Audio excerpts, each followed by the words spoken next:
ପିଲାମାନେ ଆଜି ଆମେ ଚତୁର୍ଥ ଶ୍ରେଣୀ ଆମେ ଓ ଆମ ପରିବେଶ ପୁସ୍ତକର ନବମ ଅଧ୍ୟାୟ ଉଦ୍ଭିଦର ବିଭିନ୍ନ ଅଂଶର କାର୍ଯ୍ୟ ବିଷୟଟିକୁ ପଢ଼ିବା ଓ ଏହାର ଅଭ୍ୟାସ ପ୍ରଶ୍ନ ଉତ୍ତର କରିବା।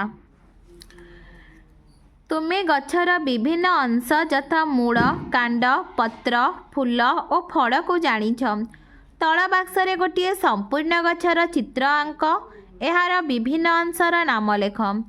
ଏହା ହେଉଛି ଗଛର ମୂଳ, ଏହା ଗଛର ପତ୍ର, ଏହା ଗଛର କାଣ୍ଡ, ଏହା ଗଛର ଫୁଲ, ଏହା ଗଛର ଫଳ। ବର୍ତ୍ତମାନ ଆମେ ଉଦ୍ଭିଦର ଏହି ଅଂଶଗୁଡ଼ିକର କାର୍ଯ୍ୟ କ'ଣ ଜାଣିବା। ମୂଳର କାର୍ଯ୍ୟ। ପିଲାମାନେ ଏଠି ଦୁଇଟି ଚିତ୍ର ଦେଇଛି, ସେ ଚିତ୍ର ଦୁଇଟିକୁ ଦେଖ।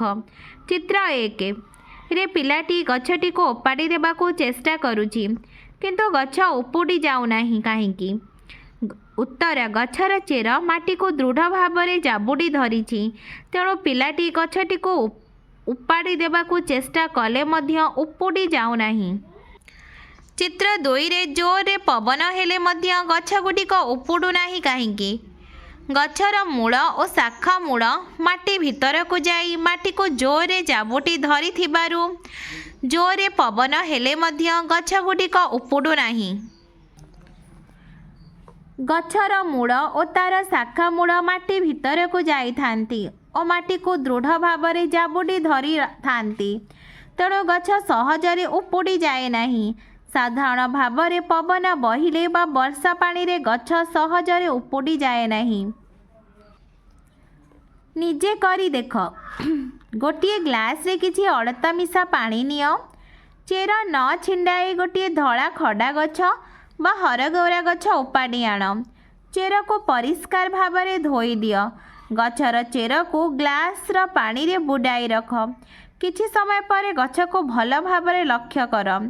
ଗ୍ଲାସ୍ ଭିତରେ ଥିବା ଗଛଟିର କେତେକ ଅଂଶ ଲାଲ ରଙ୍ଗ ହୋଇଯାଇଛି କି? ଯଦି ହୋଇଛି, କାହିଁକି? କାରଣ ଗଛ ତା'ର ଚେର ଦ୍ୱାରା ଅଳତା ପାଣିକୁ ଶୋଷଣ କରି ତା'ର କାଣ୍ଡ ବାଟ ଦେଇ ବିଭିନ୍ନ ଅଂଶକୁ ପଠାଇଛି। ଏହାଦ୍ୱାରା ଗଛର କେତେକ ଅଂଶ ଲାଲ ରଙ୍ଗ ହୋଇଯାଇଛି। ଗଛ ମୂଳରେ ଆମେ ପାଣି ଦେଲେ ମାଟିରେ ଥିବା ଖଣିଜ ଲବଣ ପାଣିରେ ମିଶିଯାଏ। ଖଣିଜ ଲବଣ ମିଶା ପାଣିକୁ ଗଛର ମୂଳ ମାଟିରୁ ଶୋଷଣ କରି କାଣ୍ଡ ବାଟ ଦେଇ ଗଛର ବିଭିନ୍ନ ଅଂଶକୁ ପଠାଏ। ଯେଉଁ ସ୍ଥାନରେ ଅଧିକ ଗଛ ଥାଏ, ସେଠାରେ ମୃତ୍ତିକା କ୍ଷୟ ହୁଏ ନାହିଁ, କାରଣ ଗଛଗୁଡ଼ିକର ମୂଳ ମାଟିକୁ ଦୃଢ଼ ଭାବରେ ଜାବୁଡ଼ି ଧରିଥାନ୍ତି, ତେଣୁ ସେଠାରେ ମୃତ୍ତିକା କ୍ଷୟ ହୁଏ ନାହିଁ।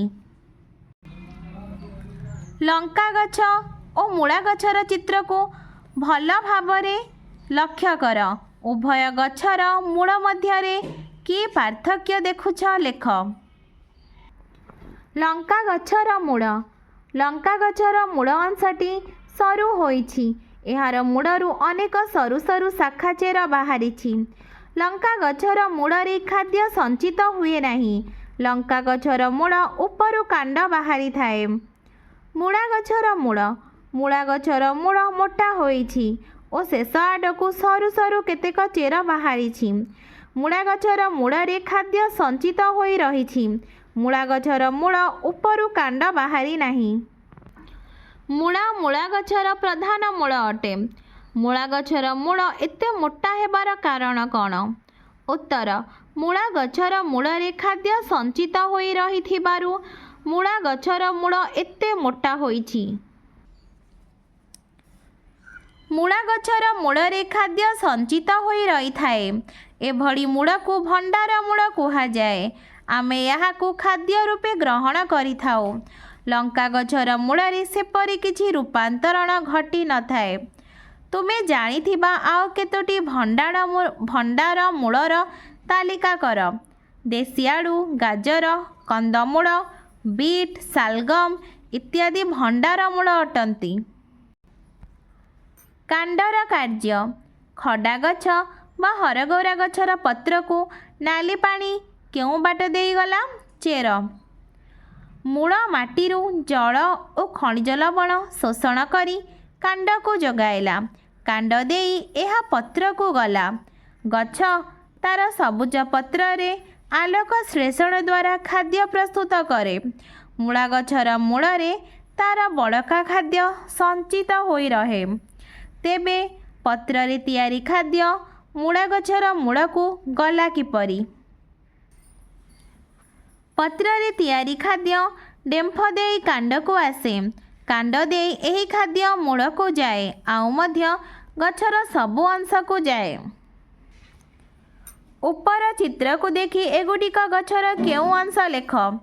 ଆଳୁ କାଣ୍ଡ, ସାରୁ କାଣ୍ଡ, ବିଟ୍ ମୂଳ, ପିଆଜ କାଣ୍ଡ, ଅଦା କାଣ୍ଡ। ମୂଳାର ମୂଳରେ ଯେପରି ଖାଦ୍ୟ ସଞ୍ଚିତ ହୋଇ ରହେ, ସେହିପରି ଆଉ କେତେକ ଗଛର କାଣ୍ଡରେ ମଧ୍ୟ ଖାଦ୍ୟ ସଞ୍ଚିତ ହୋଇ ରହେ। ଏଗୁଡ଼ିକୁ ସଞ୍ଚୟକାରୀ କାଣ୍ଡ କୁହାଯାଏ।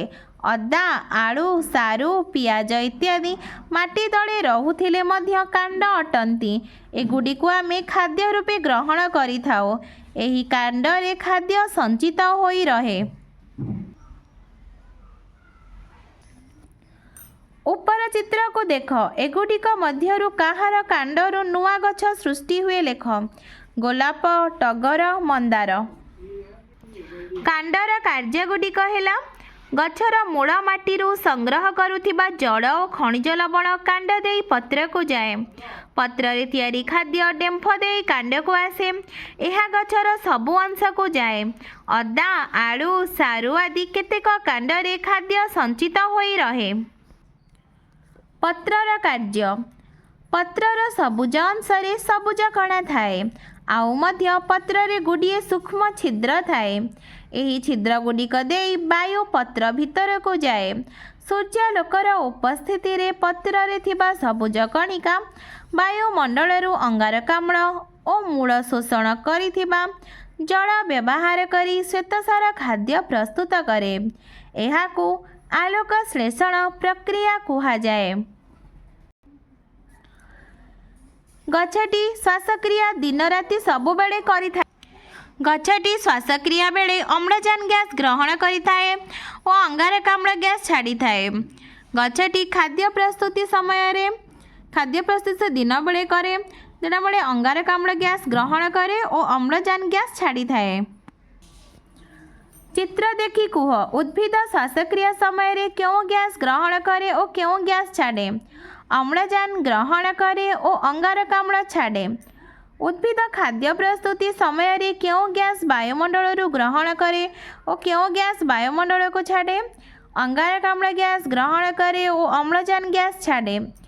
ଗଛ ଶ୍ୱାସକ୍ରିୟାରେ ଯେତିକି ଅମ୍ଳଜାନ ଗ୍ୟାସ୍ ବାୟୁମଣ୍ଡଳରୁ ନିଏ, ଦିନରେ ଆଲୋକ ଶ୍ଳେଷଣ ସମୟରେ ତାଠାରୁ ଯଥେଷ୍ଟ ଅଧିକ ପରିମାଣର ଅମ୍ଳଜାନ ବାୟୁମଣ୍ଡଳକୁ ଛାଡ଼େ।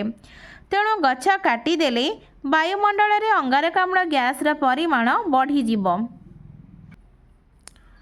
ତୁମେ ଜାଣିଲ ପତ୍ରରେ ଖାଦ୍ୟ ପ୍ରସ୍ତୁତ ହୁଏ ଏବଂ ପତ୍ର ଦ୍ୱାରା ଗଛ ଶ୍ୱାସକ୍ରିୟା କରେ। ପତ୍ର ଦ୍ୱାରା ଗଛ ଆଉ କେଉଁ କାର୍ଯ୍ୟ କରେ? ଗଛ ତାର ପତ୍ର ବାଟ ଦେଇ ଜଳୀୟ ବାଷ୍ପ ଛାଡ଼ିଥାଏ। ଏହା ହେଲା ଉଦ୍ଭିଦର ଉଚ୍ଛେଦନ ପ୍ରକ୍ରିୟା। ଏହି ଜଳୀୟ ବାଷ୍ପ ବାୟୁମଣ୍ଡଳରେ ଥାଏ। ଏହା ଥଣ୍ଡା ହୋଇ ବର୍ଷା ଆକାରରେ ପଡ଼େ। ଜଙ୍ଗଲ କାଟିଦେଲେ ବର୍ଷା କମିଯିବ କାହିଁକି? ଉତ୍ତର, ଗଛ ପତ୍ର ଦେଇ ବାୟୁମଣ୍ଡଳକୁ ଜଳୀୟ ବାଷ୍ପ ଛାଡ଼େ।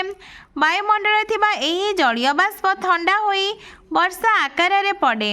ଜଙ୍ଗଲ କାଟିଦେଲେ ବାୟୁମଣ୍ଡଳକୁ ଜଳୀୟ ବାଷ୍ପ ଯିବାର ପରିମାଣ କମିଯିବ, ଫଳରେ ବର୍ଷାର ପରିମାଣ କମିଯିବ। କେଉଁ କେଉଁ ଗଛର ପତ୍ରକୁ ଆମେ ଖାଦ୍ୟ ରୂପେ ଗ୍ରହଣ କରିଥାଉ ଲେଖ? ସଜନା, କଲରା, ପସାରୁଣୀ, ଧନିଆ, ବିଭିନ୍ନ ପ୍ରକାରର ଶାଗର ପତ୍ରକୁ ଆମେ ଖାଦ୍ୟ ରୂପେ ଗ୍ରହଣ କରିଥାଉ। ପିଲାମାନେ, ତୁମେ ଗୋଟିଏ ଅମରପୋଇ ଗଛର ପତ୍ର ସଂଗ୍ରହ କର। ତାକୁ ଓଦା ଥିବା କାଗଜ ଭିତରେ କିମ୍ବା ଅଗଣାରେ ଥିବା ଓଦା ସ୍ଥାନରେ ରଖ। 4-5 ଦିନ ପରେ ପତ୍ରକୁ ଲକ୍ଷ୍ୟ କର। ତୁମେ ଦେଖିବ ସେଥିରୁ କେତେକ ଗଛ ସୃଷ୍ଟି ହୋଇଛି। ଏଥିରୁ ଆମେ ଜାଣିଲେ ପତ୍ରରୁ ମଧ୍ୟ ନୂଆ ଗଛ ସୃଷ୍ଟି ହୁଏ। ପତ୍ରର କାର୍ଯ୍ୟଗୁଡ଼ିକ ହେଲା ବାୟୁମଣ୍ଡଳକୁ ଜଳୀୟ ବାଷ୍ପ ଛାଡ଼ିବା, ନୂତନ ଗଛ ସୃଷ୍ଟି କରିବା ଗଛ ପତ୍ର ଦ୍ୱାରା ଶ୍ୱାସକ୍ରିୟା କରେ। ଫୁଲର କାର୍ଯ୍ୟ। କେଉଁ ଗଛର ଫୁଲରେ ଖାଦ୍ୟ ସଞ୍ଚିତ ହୋଇ ରହିଥାଏ? ଫୁଲକୋବି। ସାଧାରଣତଃ ଫଳ ଧରିବାରେ କେତେକ ଫୁଲ ସାହାଯ୍ୟ କରେ। ଗଛରେ କଢ଼ ହୁଏ, କଢ଼ରୁ ଫୁଲ, ଫୁଲରୁ ଫଳ ହୁଏ। କେଉଁ ଗଛର ମଞ୍ଜିରେ ଖାଦ୍ୟ ସଞ୍ଚିତ ହୋଇ ରହିଥାଏ? ନଡ଼ିଆ, ଚିନାବାଦାମ, ବୁଟ, ମଟର। କେଉଁ କେଉଁ ଗଛଗୁଡ଼ିକର ମଞ୍ଜିରୁ ନୂଆ ଗଛ ସୃଷ୍ଟି ହୁଏ? ମୁଗ, ଧାନ, ବୁଟ, ମଟର, ଗହମ ଇତ୍ୟାଦି। ପାକଳ ଫଳର ସୁସ୍ଥ ମଞ୍ଜିରୁ ନୂଆ ଗଛଟିଏ ସୃଷ୍ଟି ହୁଏ। କେଉଁ କେଉଁ ଗଛର ମଞ୍ଜିରେ ଖାଦ୍ୟ ସଞ୍ଚିତ ହୋଇ ରହେ? ଉତ୍ତର ମୁଗ, ବିରି, କୋଳଥ, ମାଣ୍ଡିଆ, ମକା ଇତ୍ୟାଦି। 50ଟି ପତ୍ର ଥିବା ଉଦ୍ଭିଦ ଦିନକୁ ପ୍ରାୟ 1 ଲିଟର ଜଳ ବାଷ୍ପ ଆକାରରେ ବାୟୁମଣ୍ଡଳକୁ ଛାଡ଼େ। ବାୟୁମଣ୍ଡଳରେ ଅଧିକ ଜଳୀୟ ବାଷ୍ପ ରହିଲେ ବାୟୁମଣ୍ଡଳ ଥଣ୍ଡା ରହେ। ଏଣୁ ଗଛକୁ ପୃଥିବୀର ପ୍ରାକୃତିକ ଶୀତଳୀକରଣ ଯନ୍ତ୍ର କୁହାଯାଏ। ଅଭ୍ୟାସ 1 ନମ୍ବର। ଉଦ୍ଭିଦର କେଉଁ ଅଂଶ ନିମ୍ନ କାର୍ଯ୍ୟଗୁଡ଼ିକ କରିଥାଏ ଲେଖ। କ. ମାଟିରୁ ଜଳ ଶୋଷଣ କରେ। ମୂଳ ଗଛ ପାଇଁ ଖାଦ୍ୟ ପ୍ରସ୍ତୁତ କରେ। ପତ୍ର ଚେର ଦ୍ୱାରା ଶୋଷିତ ଜଳକୁ ପତ୍ର ପାଖକୁ ପଠାଏ। କାଣ୍ଡ ଫଳ ହେବାରେ ସାହାଯ୍ୟ କରେ। ଫୁଲ। 2 ନମ୍ବର। ନୂଆ ଗଛ ସୃଷ୍ଟି ହେଉଥିବା ଗଛର ନାମ ତଳ ସାରଣୀରେ ଲେଖ। ମୂଳ ବା ଚେରରୁ ବରଗଛ, ଆମ୍ବ, କଦଳୀ। କାଣ୍ଡରୁ ଅଦା, ସାରୁ, ଆଖୁ, ଗୋଲାପ। ପତ୍ରରୁ ଅମରପୋଇ। ମଞ୍ଜିରୁ ଧାନ, ମୁଗ, ବିରି, କୋଳଥ, ବୁଟ, ମଟର। 3 ନମ୍ବର। ଖାଦ୍ୟ ସଞ୍ଚିତ ହୋଇ ରହୁଥିବା ଗଛଗୁଡ଼ିକର ନାମ ତଳ ସାରଣୀରେ ଲେଖ। ପ୍ରତ୍ୟେକରୁ 2ଟି ଲେଖାଏଁ। ପତ୍ରରେ ବନ୍ଧାକୋବି, ସପ୍ତଫେଣି, ନାଗଫେଣି। ମୂଳରେ ମୂଳା, ଗାଜର। ମଞ୍ଜିରେ ନଡ଼ିଆ, ଚିନାବାଦାମ। ଫଳରେ ଆମ୍ବ, କଦଳୀ। କାଣ୍ଡରେ ଅଦା, ସାରୁ। ଫୁଲରେ ଫୁଲକୋବି। 4 ନମ୍ବର। ମୂଳ ମାଟିରୁ ଜଳ ଶୋଷଣ କରେ। ଏହା ଜାଣିବା ପାଇଁ ଚିତ୍ର ସହ ପରୀକ୍ଷାଟିଏ କର। ଉତ୍ତର ଗୋଟିଏ ଗ୍ଲାସରେ କିଛି ଅଳତା ମିଶା ପାଣି ନିଅ।